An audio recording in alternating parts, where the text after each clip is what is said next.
안녕하세요. 저는 연하 남편과 결혼했다가 대차게 바람맞은 40대 주부이자 이혼녀입니다. 나름 사람 보는 눈이 없다는 소리는 안 듣고 살아왔는데 어떡하다 이렇게 고약한 사람들과 엮이게 되었는지 모르겠네요. 결혼 전에는 미디어를 보며 모진 시집살이를 겪는 며느리 사연들을 봤을 때 솔직히 답답하고 이해하지 못했어요. 왜 바보처럼 당하고만 있을까? 왜 아무한테 말도 못하고 혼자서 참기만 하지? 했는데 세상에나 그게 제가 될 줄 어찌 알았겠습니까? 저는 학창 시절부터 연애를 많이 해왔는데 많았던 연애 경험만큼이나 살면서 중요한 건 우정보다 사랑하는 사람이라고 생각하며 컸어요. 우정이란 건 시간이 지나면 다 변하게 되어 있고 보통 친구 앞에선 본 모습을 잘 안 드러내잖아요.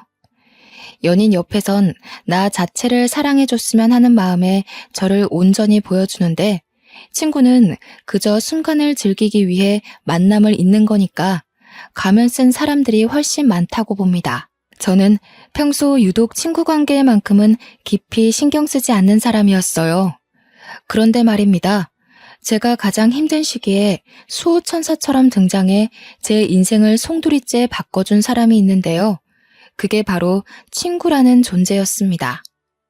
인생이 완전히 밑바닥을 쳤을 때 제 손을 잡아준 사람이 사랑하는 사람이 아닌 바로 친구였다는 거죠. 서사가 너무 길었네요. 지금부터 저의 내리막길과 동시에 믿을 수 없는 오르막길의 삶이 오기까지 얼마나 기적 같은 사연들이 있었는지 좀 길게 자랑해 보려 합니다. 우선 그 친구의 첫인상은 얕은 친구 관계만 유지하던 제게 좀 많이 인상 깊었어요. 그 당시가 고등학교 막바지였던 때였는데 그때 우리 반에 전학 온 친구가 있었거든요. 그 친구는 유독 소극적이고 인사말도 잘 못했어요. 어딘가 모르게 주눅이 들어있는 모습이었죠. 다들 전학생이란 것 자체만으로도 관심을 가질 때 저는 그저 시큰둥한 편이었어요. 별로 친구에 대해 진심인 편이 아니었거든요. 그런데 그 친구가 첫인상에 크게 와닿을 수밖에 없었던 건 이름 때문이었어요. 이름이 정둘이라고 하더라고요. 제 이름은 정하나이거든요. 성도 똑같은데 이름의 느낌도 비슷하여 좀 눈이 갔었죠. 이건 저만 그렇게 생각한 게 아닌지 다른 친구들도 둘이와 저를 두고 하나 둘이 이렇게 붙여 부르기도 했습니다. 그 당시 둘이와 저는 말을 섞어본 사이가 아니었어요. 단지 친구들이 그렇게 불러서 나중에는 선생님까지 세트라며 하나 둘이 부르면서 우리를 묶어서 발표를 시키는 일 정도만 있을 뿐이었죠. 다들 그렇게 엮더라도 둘이가 워낙 조용한 친구라서 저는 딱히 엮일 일이 없을 거라 생각하고 말았어요. 그런데 평소 남의 일에 관심 없던 제가 무슨 오지랖이었는지 둘이 인생에 잠깐 끼어들게 된 사건이 발생했는데요. 둘이는 워낙 소심한 탓에 친구들에게 괴롭힘을 좀 당했는데 원래 왕따 같은 게 없던 우리 반에 그런 불편한 일이 생기니 제 마음이 좀 편치 않더라고요. 다른 친구들이 저희 둘을 하도 세트로 엮었어서 그런가 둘이가 괴롭힘을 당하는데 모른 척하고만 있는 게 왠지 둘이한테 몹쓴 짓을 하고 있는 것처럼 느껴졌죠. 그래서 할 수 없이 끼어들었어요. 저는 평소 남학생, 여학생 할 것 없이 잘 지내왔던 사람이라 그런 제가 친구들의 괴롭힘을 막아주니 애들도 적당히만 하고 그만 괴롭히더군요. 그 뒤부터 저는 둘이랑 인사를 나누는 사이가 되었어요. 그렇다고 매일 둘만 붙어 다니며 정말 세트인 것 마냥 지냈던 건 아니고요. 그냥 한 번은 우리 둘 다 급식을 안 먹은 적이 있는데 그때 둘이가 말을 먼저 건 적이 있었어요. 저는 굳이 마다할 이유가 없어서 같이 운동장을 걸으며 얘기를 나눴던 기억이 납니다. 처음이었어요. 둘이와 단둘이 어떤 대화를 해본 것이요. 이런저런 얘기를 나누는데 그래도 서로 사이에 어색한 점이 남아있어서 일반 친구들끼리 할 대화 주제는 딱히 나눌 게 없더라고요. 어디 사냐, 공부 잘했냐 이런 것만 묻다가 사람 사이에 안 친하면 얘기할 법한 공식 주제 있잖아요. 서로의 꿈 얘기 말이에요. 커서 뭐가 되고 싶냐는 말이 솔직히 대화의 절반 이상이었다는지요. 그때 저는 둘이의 존재가 더 머릿속에 깊이 새겨진 날이었어요. 저는 꿈이 딱히 없어서 남들 하는 소리인 취집 잘하는 거였는데 둘이의 꿈이 요리사라고 하는 겁니다. 듣고 별 생각 없이 요리를 좋아하냐 물어봤어요. 둘이 말로는 나이 차이 많이 나는 동생이 하나 있는데 자기가 장녀이기도 했고 부모님이 둘 다 맞벌이라서 어린 동생을 챙길 사람이 자기밖에 없다고 하더라고요. 부모님도 당연하게 둘이한테 동생을 맡긴대요. 동생이 학교에서 어디 다쳐오기라도 하면 그것마저 부모님이 둘이 탓으로 돌릴 정도로 둘이한테 동생을 전적으로 떠넘긴 지경이라더군요. 그렇다고 둘이는 부모님을 미워한 게 아니었어요. 오히려 동생이 좋아할 만한 요리들을 공부해서 음식을 만들어주는 게 즐거웠다고 했습니다. 특히나 동생이 자기 요리를 먹고 맛있다고 천진난만하게 웃을 때 그렇게 기분이 좋다고 하더라고요. 그러면서 하는 말이 세계적인 요리사까진 아니더라도 사람들이 자기 요리를 먹고 동생처럼 만족감에 즐거워한다면 그게 너무 좋을 것 같다고 했어요. 요리사가 되고 싶다는 것까진 별 생각 없이 들었는데 그 이유가 너무 진실되고 따뜻해서 저는 그때부터 둘이를 다시 보게 되었어요. 저절로 그런 둘이의 꿈을 응원해주고 싶은 마음이 들더라고요. 한편으론 한 번도 느껴본 적 없는 부러움이 있었어요. 딱히 꿈이 없는 것에 관해서 한 번도 창피하다고 생각한 적이 없는데 둘이 옆에서 처음으로 그런 기분이 들었습니다. 단지 대충 살다가 취직이나 해야지 싶던 제 삶이 통째로 보잘것없어 보였어요. 사실 둘이와의 추억은 이게 끝입니다. 그 뒤로도 근근히 연락을 하거나 대화하는 날이 있었지만 공부 때문에 거의 인사만 나누다가 졸업을 했죠. 제가 서울에 있는 대학교에 입학하면서 본가로부터 멀리 떨어지게 되니 둘이와 자연스레 연락도 끊어진 셈이었어요. 저는 무난하게 대학교를 졸업하고 굳이 대학 전공이 필요 없는 평범한 회사원으로 지냈어요. 그러면서 직장 동료의 추천으로 취미로 해볼까 싶어서 공방에 가서 실뜨개를 배우기 시작했었죠. 그때 그 공방에서 운명처럼 남편을 만나게 되었습니다. 그 공방이 뜨개질 공방이라서 남자 손님의 발길은 현저히 적은 곳인데 그렇다 보니 남편이 더 눈에 띄더군요. 남편은 제가 다녀가는 시간에 자주 왔던 손님이었는데요. 부딪히는 순간이 나날이 많아지니까 저희는 자연스레 인사를 나누게 되었어요. 나중엔 남편이 먼저 번호를 물어봐서 뜨개질 얘기로 연락을 하며 지내다가 사귀는 사이까지 되어버렸죠. 오랜만에 하는 연애라서 그런지 이 알콩달콩이 너무 즐겁더라고요. 한참 남편과 꽃같은 시간만 보내던 무렵이었어요.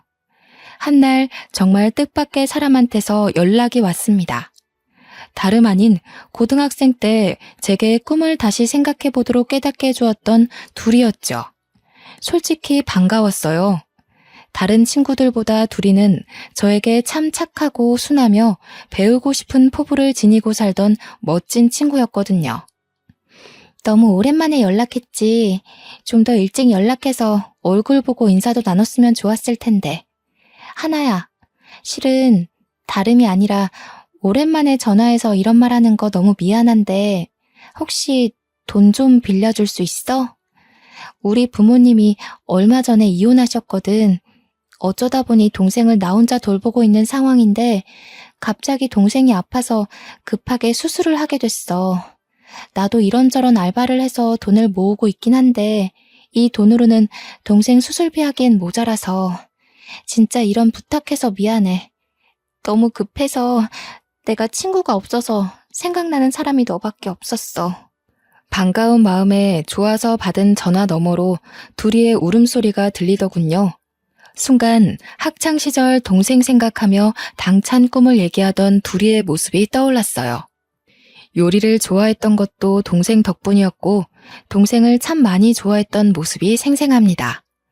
저는 둘이가 고등학교 졸업하고 당연히 요리 전공 대학을 갔을 거라 생각했는데 부모님이 이혼하는 바람에 대학도 못 갔다고 하니 얼마나 속상했을까요? 무엇보다 꿈이 뚜렷한 친구였거든요.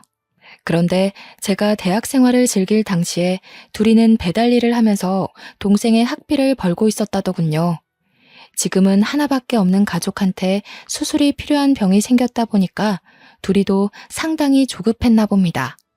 둘이도 아마 오랜만에 연락하는 친구한테 이런 부탁하기 어려웠을 거예요.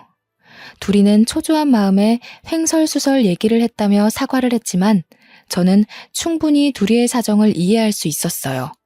둘이는 그 당시 제가 생각했던 것보다 훨씬 더 많이 괴로운 상황이란 걸 알겠더라고요. 한때 잠시나마 동경했던 친구가 어렵다는 사정을 들었는데 당연히 도와주고 싶었어요. 또 제게 연락하기까지 얼마나 큰 용기가 필요했고 절박했는지 이해하기 때문에 망설이지 않고 바로 둘이에게 걱정 말고 괜찮으니까 계좌번호 보내달라고 했죠. 저는 취직하고 차곡차곡 모아둔 적금까지 깨서 둘이에게 300만 원을 보내줬어요. 둘이는 고맙다는 말을 연신 반복하며 또 울더라고요. 반드시 갚겠다고 하는데 저는 일부러 부담 느끼지 말라고 장난 섞인 말투로 나중에 엄청난 부자가 되면 그때 갚으라고 했어요. 사실 제게도 300만 원이 쉬운 돈은 아닙니다. 그렇지만 그 돈은 못 받는다고 생각을 하고 준 거라서 전혀 불안하거나 아깝지 않았어요. 돈은 또 모으면 되는 거고 친구 사이에 작은 도움이라도 괜찮다면 고된 둘이를 꼭 도와주고 싶었거든요. 저는 공방에서 만난 남자와 2년의 연애 끝에 30살이 되자마자 결혼식을 올렸습니다. 집은 시부모님이 아파트 한 채 주기로 한 걸로 수월하게 진행이 되었죠. 남편과 연애 시절 데이트하면서 남편이 평소에도 번듯하고 유도리 있는 경제관념을 보여준 덕에 집안이 넉넉한 살림이란 걸 예측은 했다만 시댁에서 아파트 한 채를 쉽게 선물해준다고 하니 역시 돈이 좀 있는 집안이구나 싶더군요. 결혼하고 혼인신고를 마치기까지 저와 남편은 그 흔한 예비부부의 다툼 같은 것도 없었습니다. 주위에서 어쩜 그렇게 안 싸우고 지낼 수 있냐며 천생연분이라고 말해주었죠. 저는 이게 다 남편 덕분이라고 생각했어요. 남편이 저의 유치한 어리광을 다 이해하며 늘 배려해 주었거든요. 그래서 저는 제 속이 뒤집어지는 시집살이 따위 겪지 않을 줄 알았습니다. 남들도 우리 보고 몇 안 나오는 인꼬 부부라고 부러워했고 시댁 보고 인심이 좋다고 칭찬을 많이 해주었으니까요. 와, 그런데 이게 웬 말입니까? 남들이야 남편과 잠깐 인사해 본 게 다이고 시댁 얘기는 저를 통해 들은 게 전부이니 좋게 볼 수밖에 없었겠지만 그들과 이미 식구처럼 마주하던 제가 그 집 사람들의 본 모습을 몰라봤다는 게 지금 생각해도 제 스스로가 머저리 같고 분통이 터집니다. 사람들이 인심 좋다며 칭찬했던 시어머니는 알고 보니 제가 본 사람 중에 제일 꽉 막히고 깐깐한 사람이었고요. 제가 하는 말이라면 끔뻑 죽던 남편은 결혼하고 나니 엄마 말에 끔뻑 죽는 마마보이였더라고요. 결혼하고 한 달 정도 지나니 다들 본색들이 드러나기 시작하는데 며칠간은 어처구니가 없어서 말을 잃고 살 정도였어요. 남편은 다 큰 사람이 징그럽게 시어머니 옆에 달라붙어 엄마 엄마 하며 철딱서니 없이 이거 해달라 저거 해달라 아주 유난을 부리더군요. 어처구니 없는 일은 이게 다가 아니었죠. 심지어 시어머니가 저보고 결혼하자마자 여자가 무슨 돈을 버냐면서 여자가 남편보다 돈을 더 벌면 집안이 망한다고 직장을 그만두라고 하는 거 아니겠습니까? 결혼 전에는 별말 없더니 느닷없이 갑자기 이게 무슨 말인가 싶었어요. 시어머니는 당연히 나이가 있으니 그런 뒤처진 생각을 할 수 있다고 보는데 옆에서 남편이란 사람은 신이 나서 그 의견에 동조를 하고 있는 겁니다. 무슨 소리 하는 거야, 여보. 우리 아직 아이도 없고 충분히 맞벌이 가능한 사정인데 뭐하러 한 사람만 돈을 벌어. 벌 수 있는 상황일 때 부지런히 일해서 모아둬야지. 아니에요, 어머님. 요즘은 한 사람만 벌어서 돈 모으기 힘든 시대잖아요. 그만두는 건 안 될 것 같아요. 저 아직 30대 초반입니다. 이 젊은 나이에 경력 단절이 웬 말입니까? 절대 그만둘 수 없었죠. 또 곧 분가를 하게 될 텐데 그럼 시어머니와 자주 볼 사이도 아니고 그때 돼서 어차피 다시 일을 구해야 하는 거면 제가 왜 시어머니 의견대로 직장을 그만둬야 하나요? 저는 최대한 시어머니 기분 상하지 않게 하면서 제 입장을 잘못 이해하지 않도록 똑바로 말을 해드렸습니다. 그런데 이걸 엎친 데 덮친 격으로 표현해야 될까요? 일 그만둘 수 없다고 시어머니한테 떵떵거리며 의사를 전달했었는데 제가 하필 이 시기에 임신을 해버린 겁니다. 아직 분가를 하지도 않아 시댁에 몸을 담고 있는 하필 이때 말이죠. 제가 다니는 회사가 그리 좋은 곳이 아니긴 했다만 그래도 요즘 같은 세상에 육아휴직 복지는 있을 줄 알았는데 원체 근무지에 관심이 없기도 했고 그저 지원서 붙은 참에 회사를 다니게 된 거라 그런 복지가 없다는 것도 이제야 알았습니다. 회사에 임신 사실을 알렸더니 육아휴직 못 준다며 냉철하게 거절하더군요. 육아휴직으로 생긴 공백 기간 동안 계약직 뽑아서 쓰다가 내보내고 다시 저를 받아준다면 그동안에 생긴 새 업무를 인계해주는 게 번거롭다는 이유로요. 그럴 바엔 아예 새로 사람 뽑아서 쓰는 게 회사 입장에선 덜 손해라는 겁니다. 쓸데없는 인력 낭비라나 뭐라나. 그래서 저는 어떤 다른 대처도 없이 그대로 잘리게 되었습니다. 참 서럽더군요. 그래도 5년이나 제가 몸바쳐 회사를 위해 일했는데 어떻게 한치의 의논도 없이 상부에서 그리 빠른 판단을 내비칠 수 있는 건지. 어이없었지만 구질구질하게 매달린다고 달라질 일이 아니라는 걸 알아서 더는 부탁하지 않았어요. 시댁에서는 제 꼴을 아주 꼬셔하더라고요. 젊은 애가 눈에 불을 켜고 시애미한테 일 그만 못 둔다고 딱 잘라 말하더니 벌 받은 거라면서. 시어머니가 혼잣말을 궁시렁궁시렁 하는데 기분이 너무 상하더라고요. 제 꼴이 우습게 된 건 맞기 때문에 차마 거기다 대고 할 말은 없었습니다. 어머님, 저희 이제 분가 준비할까 해요. 나중에 되면 배도 불러올 텐데 그럼 어머님께도 그렇고 집에 폐가 될 것 같아서요. 이것저것 도와드리지도 못하는데 괜히 어머님 신경 쓰이게 하고 싶지 않아요. 남편만 있다면 충분히 도움 받을 수 있으니까 분가하는 게 좋을 것 같아요. 제가 분가 얘기를 꺼내자마자 시어머니가 박수를 크게 한번 딱 치더니 갑자기 분가하기로 한 아파트가 월세 계약이 되었다면서 제가 시댁에 적응을 잘하는 것 같아서 분가 생각 없는 줄 알았다고 덜컥 계약을 진행해버렸다는 거예요. 1년 계약이라 저더러 그냥 1년만 시댁에 들어와서 살라는 겁니다. 그리고는 한다는 말이 생각지도 못한 스트레스를 주더군요. 요즘 젊은 사람들은 뭘 제대로 못하더라. 나 때는 그렇게 시집 오면 시애미한테 아주 혼쭐이 났어. 지금이야 세탁기도 있고 식기세척기도 있고 밥도 배달해 먹고 하니까 살기 편해졌지. 저기 반상에 가서 며느리들인 집안 얘기 들어보면 아가씨들이 전부 골빈 것처럼 아무것도 못한다고 그러더라고. 그래서야 어디 제 남편 뒷바라지나 제대로 하고 살겠어? 젊은 여자들을 겨냥하는 것처럼 말을 하시는데 저는 바보가 아니거든요. 시어머니는 지금 저더러 똑똑히 새겨 들으라고 하는 말들이었어요. 그러면서 마지막에 아주 쐐기를 박더군요. 내가 다 가르쳐 줄 테니까 1년만 배운다고 생각해. 새아기 너 우리 아들이 좋아하는 반찬거리 만들 줄 모르잖냐. 매번 사 먹는 것도 다 돈인데 배우면 좋지 뭘. 다른 시댁에서는 살림 못하면 잔소리만 하지 나처럼 어디 가르쳐 주려고 하는 줄 알아? 결혼 전에는 자기는 고나리질하는 시애미들 보면 이해 안 간다고 했던 분 맞는지 모르겠더라고요. 사람이 어쩜 이렇게 돌변할 수가 있는 건지. 심지어 제 속을 더 뒤집어 놓은 건 못 모르고 지엄마 얘기를 거들고 있는 남편이었어요. 남편은 시어머니 말이 맞다면서 자기 회사 동료 얘기만 들어봐도 시어머니들이 며느리 살림 지적만 하지 손수 가르쳐 주겠다고 나서진 않는다고 하면서 저보고 복 받은 줄 알라고 하는데 와, 뒤통수를 때려주고 싶더군요. 이건 제가 고집해봤자 얘기만 길어질 뿐 어차피 분가하기로 한 아파트가 계약 들어가는 바람에 집도 없으니 시댁에 있을 수밖에 없는 입장 아닙니까? 그냥 제가 포기하는 편이 빠르다 생각했죠. 그래도 시어머니가 그 아파트 월세로 받는 금액은 원래 우리 남편 주기로 한 아파트이기 때문에 우리 남편 통장에다가 입금해 주겠다고 하더라고요. 일말의 양심은 있었나 봅니다.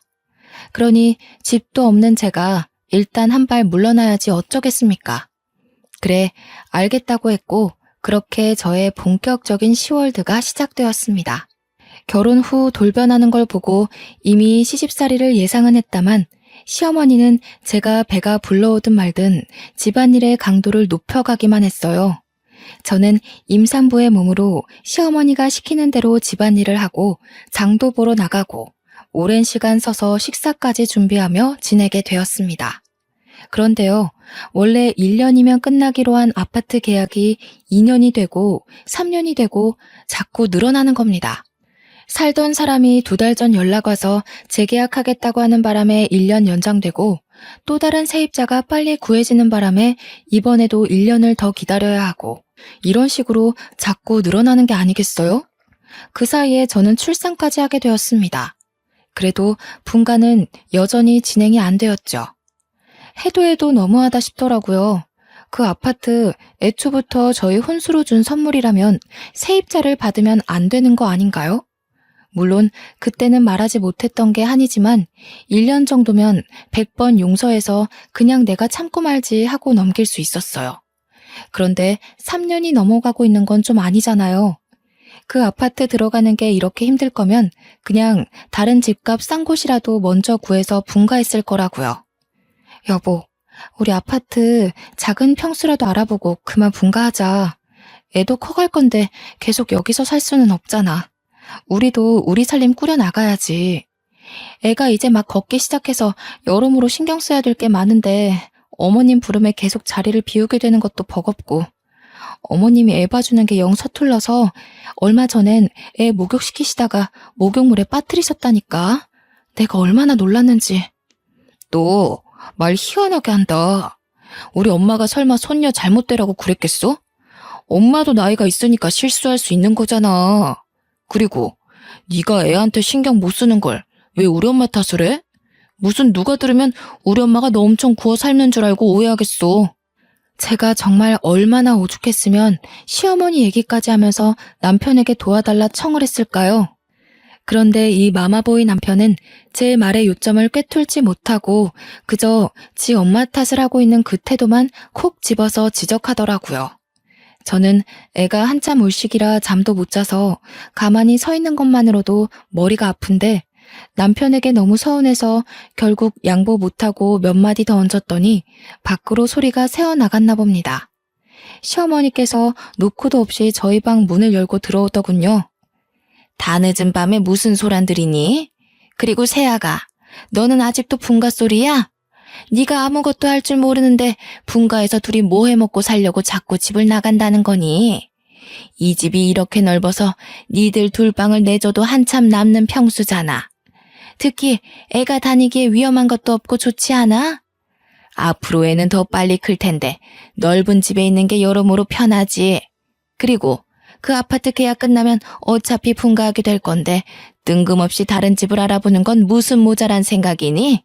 어머님, 정말 이런 말씀 안 드리려고 했는데요. 그 아파트 저희 줄 생각은 있는 거예요? 계속 세입자를 받아주신다는 거는 애초에 저희 줄 생각이 없으셔서 계속 계약받았던 거 아닌가요? 저는 이제요, 그 아파트가 정말 있기는 한 건지도 모르겠어요.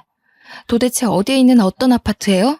집세가 아쉬워서 이러시는 거면 차라리 저희가 그 집 계약하고 월세 내면서 살게요. 얘기하다 보니 그동안 빡쳤던 서러움이 물밀듯 쏟아지더라고요. 말하고도 후회는 안 했어요. 이참에 그 아파트 얼굴이나 보자는 심산도 있었거든요. 도대체 얼마나 잘난 아파트길래 결혼 전에 그리 자랑을 했고 저를 이만큼이나 참게 만들었는지 확인이라도 하고 싶었어요. 그런데 남편도 어이없는 게 옆에서 시어머니를 또 거들면서 월세가 뭔 말이냐고 돈 아깝다는 겁니다. 시어머니 말대로 여기서 지내면 집세도 안 내고 따로 사는 것보다 돈도 수월하게 모을 수 있는데 아이가 커가면 그렇잖아도 돈이 많이 들지 않냐면서 그런 거 생각하면 한 푼이라도 아끼는 게 좋지 않냐고 하네요. 정말 아이를 생각하는 거라면 시어머니 손에서 굴려지는 아이 엄마인 저를 거들고 구경만 하면 안 될 일이지요. 다 필요 없고 저는 당장 그 아파트 이름이랑 동호수 전부 알려달라고 했어요. 그러니 남편과 시어머니가 망설이면서 눈치를 보더라고요. 너는 어쩜 이렇게 생각이 짧니? 내가 정말 사람을 한참 잘못 봤지. 참한 며느리 들어온다고 아파트 한 채 선물을 그냥 떡하니 해줬더니 그게 의심스러워서 아파트 보여달라고 시애미를 겁박해? 아유, 내 팔자야. 어디 가서 쪽팔려서 말도 못하겠네. 며느리한테 잡혀 사느라 기 한번 못 펴고 산다고. 그러거나 말거나 저는 계속 요구했습니다. 그랬더니 결국 시어머니가 휴대폰을 가지고 오면서 제게 그 아파트 정보를 내놓더군요. 눈으로 보니까 속 시원하냐고 시어머니가 떵떵거리는데 저는 그저 아파트 정보만 기억하기 바빴어요. 그리고는 시어머니와 남편 둘이 방을 나서버리더군요.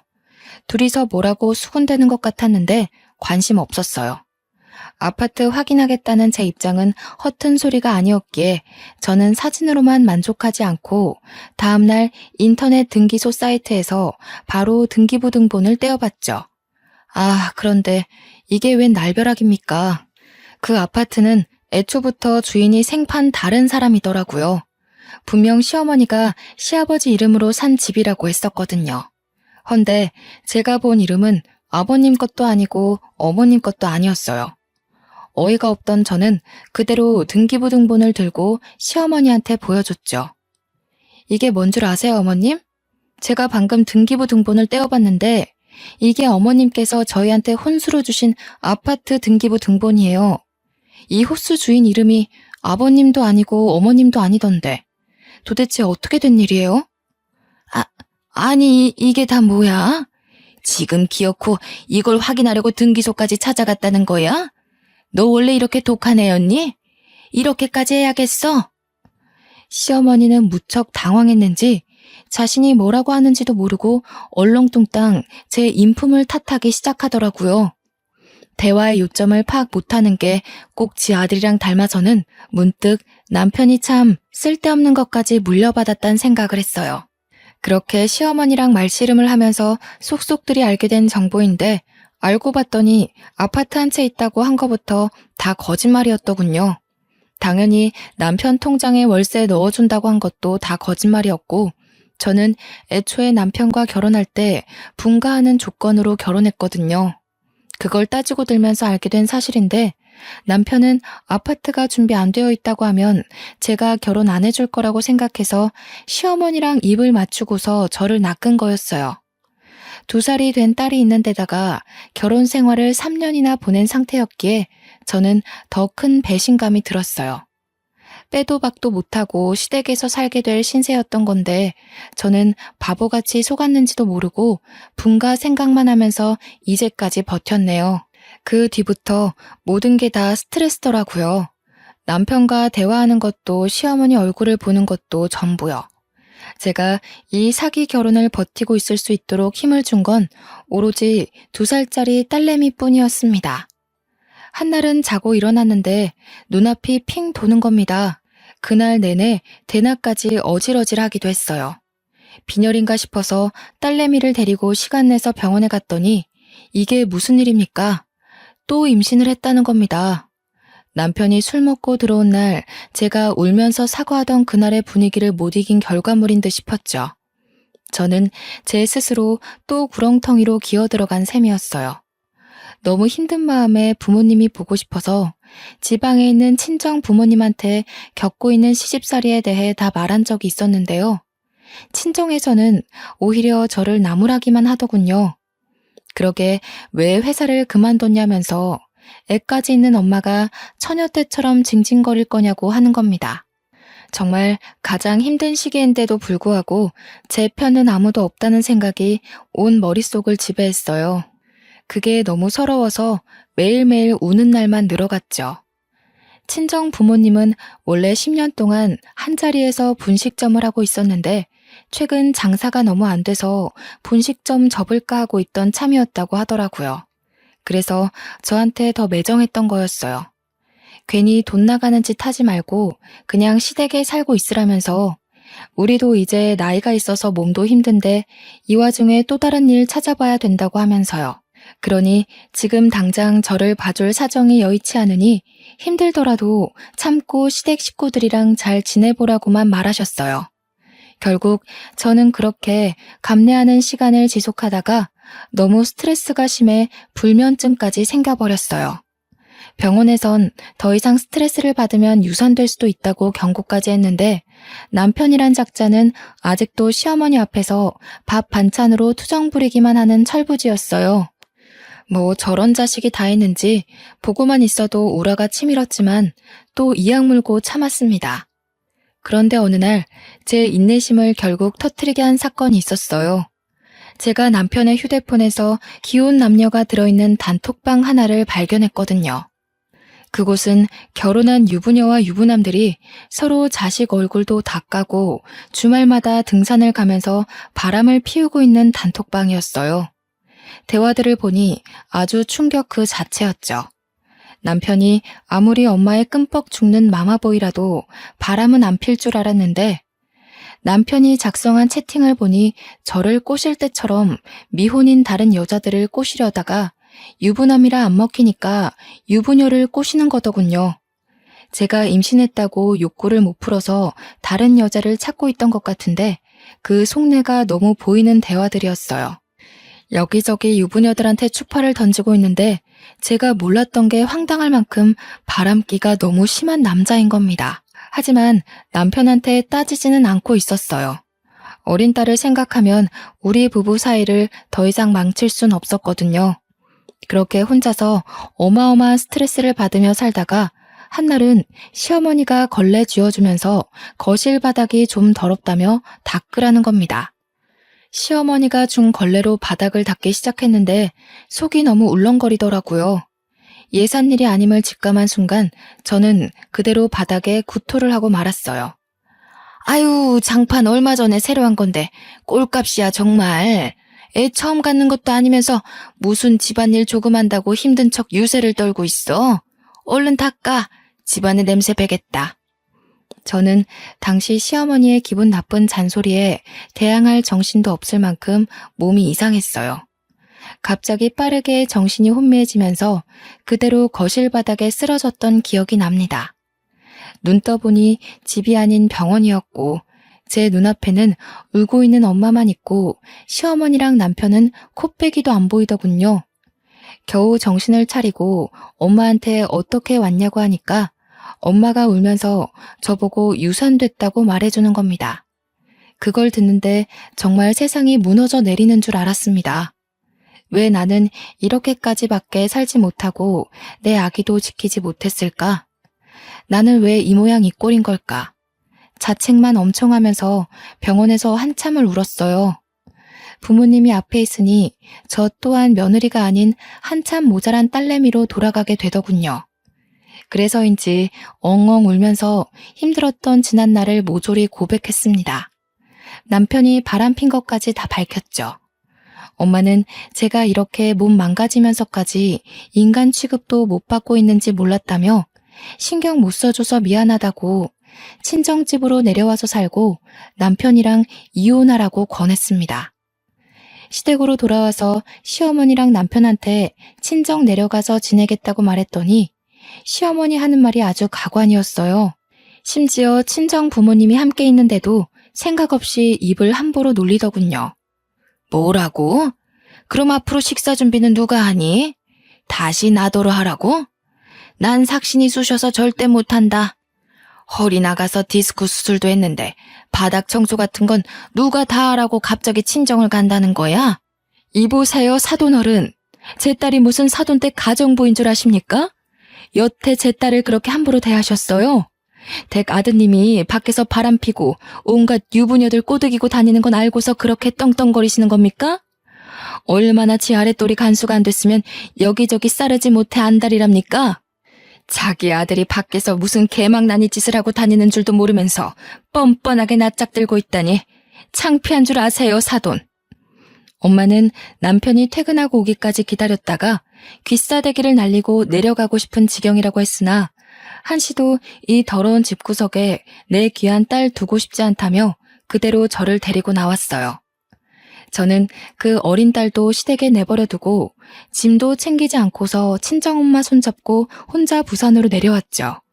고향에 내려가 제가 다녔던 학교를 지나면서 자연스레 학창 시절이 떠올랐고 그러다 보니 2년 전에 연락 온 둘이가 생각나더라고요. 지금은 어떻게 사나 동생 수술은 잘 됐나 궁금하더군요. 그래서 오랜만에 둘이 연락처를 찾아 전화를 해봤어요. 고마워 하나야. 동생 수술은 너무 잘 됐어. 그때 네 도움이 아니었으면 내 동생 어떻게 됐을지 몰라. 내가 먼저 연락하려고 했는데 요즘 하는 일이 바빠서 결국 네가 먼저 하게 만들어버렸네. 너무 고맙고 미안해. 그래도 나 네가 빌려준 돈 덕분에 고비를 잘 넘겨서 지금은 잘 살고 있어. 너는 어때? 다행히도 둘이는 더 이상 괴롭지 않은 듯했고 계속 제 덕분에 기세가 졌다고 말하면서 고맙다는 인사를 했어요. 그러면서 잘 지내냐고 묻는 말에 저는 숨김없이 모든 걸 말해주었죠. 남편과 이혼 준비를 할 거고 당분간 별거하려고 지금 부산에 내려와 있다고 했더니 둘이가 마침 자기도 부산이라며 시간 되면 만나자고 하는 겁니다. 저희는 그날 바로 시간을 잡아 만나게 되었는데 연락을 오래 안 한 것 치곤 쉬운 만남이었죠. 그렇게 만난 둘이의 모습은 고등학생 때에 비해 훨씬 말끔해지고 비싼 명품백도 들고 있는 게 아니겠습니까? 딱 봐도 잘 살고 있는 모습을 보니 제가 다 기뻐서 어떤 일 하냐고 하는 일이 되게 성공했냐고 이것저것 물어보고 있더군요. 네가 빌려준 돈 300만 원으로 동생 수술 무사히 시키고 남는 돈으로 토스트 장사를 했거든. 노상에서. 옛날에 내가 말해준 적 있잖아.